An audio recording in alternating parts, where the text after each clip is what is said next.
Hi, I'm Bill Ames. Welcome to Book Lovers of Easton.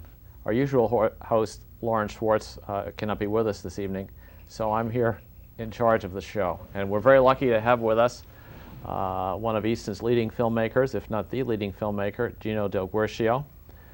Gino has been on many Easton Film Festival shows, and we're very delighted that he can join us here today on the library show.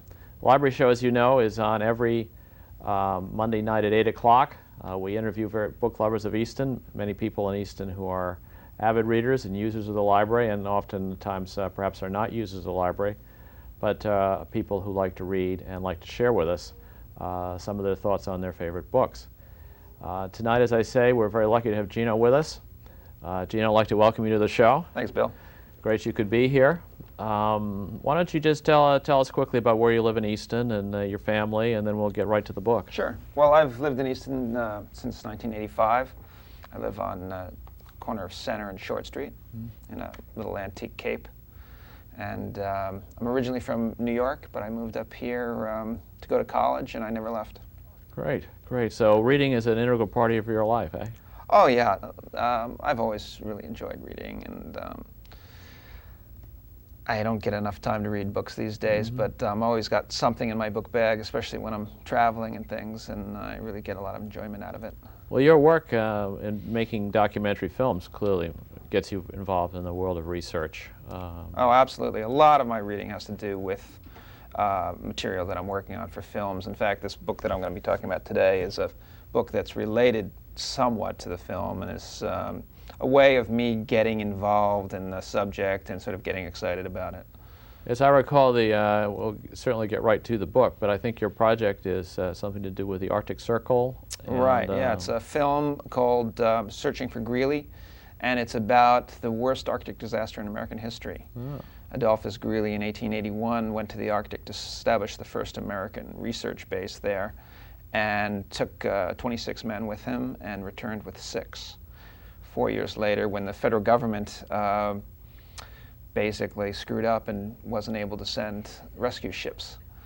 So he had to, with the help of his wife in Washington, who lit a fire under Congress, eventually they sent up their best naval captain, and they went and got them. But by that time, most of the men had starved to death or died of exposure. In contrast to the famous Shackleton exactly. expedition, but right. I'm sure you'll be. And Shackleton was the South Pole, and this is the North Pole. So hence your interest in this book. Why don't you tell our readers what the book is? Well, it's called Rowing to Latitude, and it's written by a young woman that happens to have grown up in the same hometown as me, and actually went to high school with my sister. She then got very interested in the outdoors and the wilderness, and eventually moves up to Alaska. And she became an avalanche expert, and married a guy, and now they spend large portions of their summer rowing and kayaking through the very far north, the far Arctic. And this is a book about it's about Alaska, it's about the people of Alaska, and it's about their adventures in the Arctic. So you're going to read several passages from this book? Sure. Okay. All right, so the first passage I thought about, well, it's about whales, and it's an encounter with a whale at the time. The book is wonderful. It tells, it really describes beautifully what Alaska is and why it's such a special place. I've picked 2 passages for their emotional value, so these don't really, this might make it sound that the book is all about disaster. It's not, but these are 2 particularly exciting passages. So in this first passage, it occurs sort of towards the beginning of the book, and it's one of her first trips. She rows a shell, an ocean-going shell, which is, you row backwards, basically, just like you see on the Charles during the Head of the Charles races and things like that. So it's what they call an Alden, one of the... Right. But it's a custom-made 26-foot ocean shell for her, with enough storage for 500 pounds of food, for enough food for 4 months, completely out in the open. So she rows this this isn't a 2-man shell, as it were. This is a single. This is a single. Right. So Good. she rows, God. and then her husband kayaks. Oh, okay. So he's got a custom kayak, and they row and kayak together, which makes for some interesting observations because she's always going backwards. Yeah. And so the He's looking perspectives are forward. very different. So was this a lifelong interest of hers, or did she suddenly pick it up when she got up there? Well, rowing has been a lifelong interest. She grew up in this town in Westchester County, New York, where I grew up, called Larchmont, which is right on Long Island Sound. And there's some very interesting parallels between her and me, which is part of the reason I think I like the book, other than the fact that it's beautifully written. But she used to row off her parents' property out into the Long Island Sound in a little rowboat that she had. And I'm about the same age as her, and about 2 miles down the coast, I had a rowboat, and I'd go fishing all the time, and I was out there rowing my rowboat fishing. So we could have rowed right past each other, I don't know. But she began rowing in this little boat and sort of loved just going out there and being alone on the water and what that's all about, and, it's sort of the contact with nature. And then in college, she was on the crew team, so she rowed an 8. And then after that, she just began getting into rowing up in the far north. Very few people do this. I mean, a lot of people kayak. They use ocean kayaks, but I don't think very many people actually row. Now, when you say up in the north, are we talking the inland passage to Alaska, or the Bering Sea, or there are all sorts Point of trips Barrow? that she takes. She takes a trip down the Yukon River. She takes along the outer coast. She actually rows completely from Alaska all the way across the Arctic, the Northwest Passage, all the way to Ellesmere Island on the other side. No kidding. I mean, Unbelievable. thousands of miles. Unbelievable. Yeah, they do like 40, 50 miles a day for months at a time.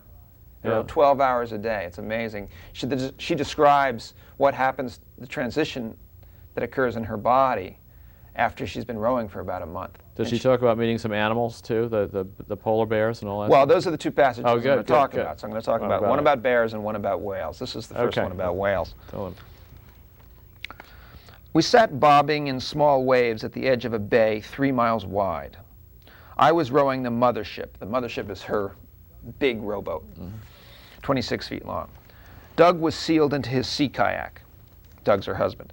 For the past several miles, a 40-foot-long humpback whale had been traveling parallel to us, only about 50 yards away and roughly twice the distance from the boulder-covered shoreline. Whenever we stopped paddling, a deep rhythmic breathing echoed our own, punctuated intermittently by the sharp smack of a flipper. Now the whale had disappeared. All we knew was that it was ahead of us somewhere in the open, sun-flecked expanse of water. We talked quietly. I thought we should wait for the whale to surface so we knew where it was. "Come on, we could wait it forever," Doug said. I bought a minute or two sipping water, fidgeting with small items, dabbing on sunblock. Unable to stall any longer, I pointed my shell towards the squat red cliffs on the far shore. As we began the crossing with me in the lead, I kept sneaking glances over my shoulder, but the whale had seemingly vanished. About midway across, Doug broke the silence, observing that there was a line of small green bubbles emerging next to his boat. I glanced around. "Look, there are bubbles here too." They extended from the port side of Doug's kayak toward me in a 30-foot arc. Then Doug noticed that there was also bubbles advancing toward him from the starboard side.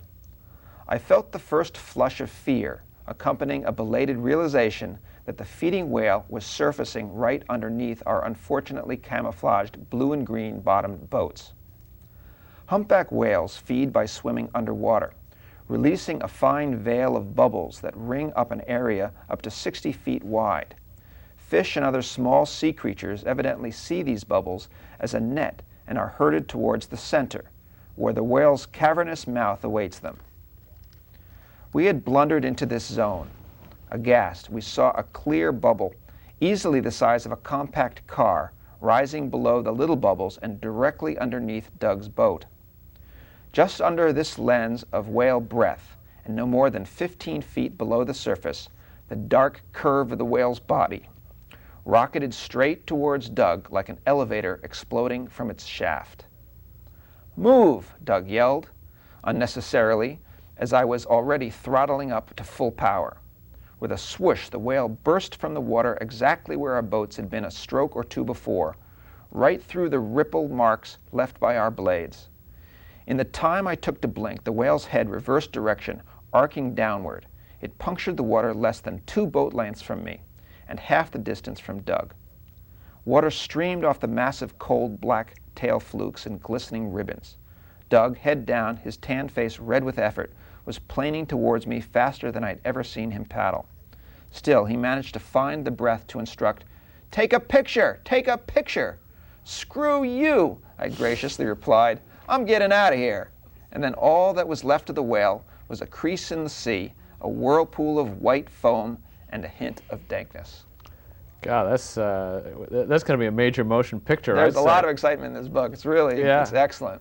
That's quite some imagery with an air bubble the size of a compact automobile. She writes beautifully, and she's not a professional author or anything, but the other thing about this book that I really like is that it's really a love story, and it's about this man who's I think 10 or 15 years older than her, who had been married before with 3 children, who he ends up leaving his wife for this younger woman, but the relationship they have while out on the sea for long periods of time, going through really struggling. I mean, it's beautiful at times, but it's also torture. It can be very cold and windy and rainy, and they're really sleeping out on the rocks on the beaches each night. And so it must have been sort of destiny that these two get together, because you couldn't find too many other people. These people are made for each other. Although, after reading this, I've never been to Alaska. I'd like to go to Alaska sometime, but you really get a sense of Alaska and what the people who live there are like and why they live there. Well, Alaska, I was there once, and I do recall sort of in the central part of Alaska the amazing northern lights. At night, what you see. She talks some about the northern lights. It's sort of shimmering that they do. It's when you first see it, it really just takes your breath away. Well, that's quite an interesting passage there. I could see. It's a long way from Billingsgate Shoals and a charter boat that we all do it. That's for sure. Gosh, so. What's the second passage you've got there? So the second is another animal passage, and there are a lot of bears in this book, which is something that interests me because where I'm going, there are going to be a lot of bears. And in fact, when we go, the camp, you actually have to have a ring of electric fence around the camp every night to keep the bears out. And if you ever leave the camp, you have to carry a shotgun with you. Good grief. So the bears, they smell food, they're predators, and a couple of years ago, my wife will probably watch this and not let me go now, but there was a woman who was up there who was killed by a bear, and so now the Canadian parks require you to carry a rifle at all times when you're out. So there's in the bear territory. There's no hunting season on polar bears, I would assume. Well, the Inuit people have a license to kill a certain number of bears each year. And what happens is if you end up having to shoot a bear, it's very expensive, $20,000 to $25,000. Because one of the things that you have to do is you actually have to hire an investigator to come from somewhere else in Alaska or Canada and investigate the shooting to make sure that it was in self-defense. And then you have to hire someone to dress the bear, because the bear meat goes different places and the skin goes different places. And then you actually have to pay the Inuit people a fee for killing one of their bears, because there's only a certain number of bears that are allowed to be killed every year. And if you kill one, that's one less that they can kill. And so you have to pay them a certain amount of money because you killed their bear. Well, that sounds fascinating. I know a friend of mine was up there, and I do remember from his slides now that there was wire all around it where they were every night. Yeah. This. So this woman, Jill Fredson, they run into quite a few bears, and this is a story of one of their bear meetings. Okay. Now these are grizzlies. There are a lot of grizzlies, and there are also a lot of polar bears up there. Mm-hmm. So I think that where I am, there'll be more polar bears than grizzlies. Although with the changing of the climate now, I've been told that the grizzly habitat is increasing up into the polar bear habitat, and there have actually been a lot of encounters between grizzlies and polars, and the grizzly bears are actually now killing the polar bears. I always thought a polar bear could beat a grizzly bear, but I guess not. Go figure. I looked up and saw a grizzly bear about 3 football fields down the beach, galloping toward the boats, and Doug. It was easy to discern by his lighter color and larger size that this was a different bear from the one we had just demolished, who had just demolished our tent while they were in it. It was probably 4 or 5 years old and about 600 pounds. We regrouped at our boats. Doug suggested that I get the gun out of my completely loaded boat. When I am afraid or in the midst of a crisis, I grow surrealistically calm. In mountain rescue situations, it is as if I have a third eyeball mounted toward the back of my head, slowly rotating and absorbing detail. I see things very clearly, and a sequential plan of action unfolds in my mind like a slow-motion film. It plainly occurred to me that I could just launch, leaving Doug, who was not nearly ready, stranded on the beach. Then the bear stopped about 175 feet away and stood up on its hind legs, craning for a better look. I scrambled to unearth the gun and pumped a round into the chamber, while Doug stockpiled an arsenal of fist-sized rocks. We knew we were in trouble when the bear's honey-colored fur prickled and his shoulders rotated forward and down. He dropped back onto all fours and charged us at terrific speed. Standing our ground, we tried to make ourselves look huge, but for the first time all summer, my "Hey bear," they always used to scream "Hey bear" when a bear came to their tent, which usually scared them off, went unheeded. I resorted to our marine flare pistol and fired a round in front of the bear's nose, taking care not to overshoot, a mistake that could have the nightmare results of scaring him towards us faster than he was already moving. The orange smoke had about as much effect on him as blowing soap bubbles. A creek about 75 feet away was the dividing line for action. It probably took less time for the bear to reach it than it took you to read the previous paragraph. The bear crossed this scrimmage point without slowing, ripping up the sand. Doug grabbed the shotgun out of my hands, put it over his head, and ran at full tilt toward the bear, yelling and gesturing like a wild man. The bear's eyes seemed to widen and his enormous paws splayed, the ursine equivalent of a double take. Then, in one fluid motion, he spun around and sprinted inland across the tundra. We watched him until he shrank into a dot. I suggested to Doug that at least he could have warned me. I wasn't sure what I was going to do until I did it, he responded. I felt like I was back in high school, where I learned that fighting is as much about bluff and posturing as action. I seemed like the only way to make him reconsider before he came so close that we'd have to shoot. Oh, jeez. That is fascinating. That is fascinating. It makes our lives seem pretty tame, doesn't it? I would say so, Gino. I would say so. So this couple still lives up there as we speak? I mean, they're... Yeah, this is pretty new. I think this came out last year, and 2001. Yeah, 2001. And so, yeah, I'm sure they're planning the next trip this summer. Wow, that is yeah. Yeah. Oh, I could see how that would be good preparation for your your filming of your documentary. It's inspirational. It's really it sounds like an incredible place. It's got some good pictures. I should also make a plug. Do you know about the iBistro library system? Have you used that? You're an internet kind of guy, right? Yeah. I discovered this. Actually, my wife told me about this last year, I think. If you go on the internet, you can go into iBistro, and it's the entire Massachusetts-wide library system, or maybe it's the Southeast region. But you can look up any book in any of their catalogs in any of the libraries and order it directly online, and the library calls you up when it's in. We have that through sales, but I didn't. Yeah, sales so is the same. iBistro sounds like one level up. Yeah. So It's they fantastic. access all the databases for And it. it's really changed my reading habits, and it's I used to buy a lot of books, but these days God. Yeah. I get the stuff from the library because iBistro is so easy. I do. I read the New York Times book review, and if there's something in there that interests me, that's the first thing I do is call the library or go on the website. Yeah, it's good for us cheapskates. Yeah, that's right. That's right. Well, that is a truly fascinating book. I highly recommend it. I'm a big nonfiction fan. I read a little bit of fiction, but most of the stuff I read is nonfiction because a book like this is better than anything that you can make up. And her stories are fantastic. Now that's her first book, you say? Yeah, I think so. Yeah. Yeah. Well, I think people must have done very well on the book sales. I can just by the story of the whale and the bear. I don't know how it's done. This was recommended to me by somebody who's an Arctic expert who said, "Oh, have you read Rowing to Longitude?" And I said, "I kind of heard about it." Yeah. And she said, "Oh, get that. That's really great." No, I think I will get that. I think I know several people I could give it to. Yeah.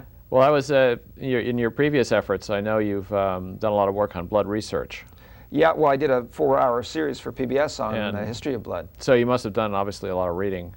Yeah, in there. I was lucky actually. That was based on one book that was written by a friend of mine, Doug Starr, called Blood, published about 5 or 6 years ago. It won the LA Times Book Award that year, and so all the stories were sort of all laid out for me. I actually didn't have to do that much extra research for that book.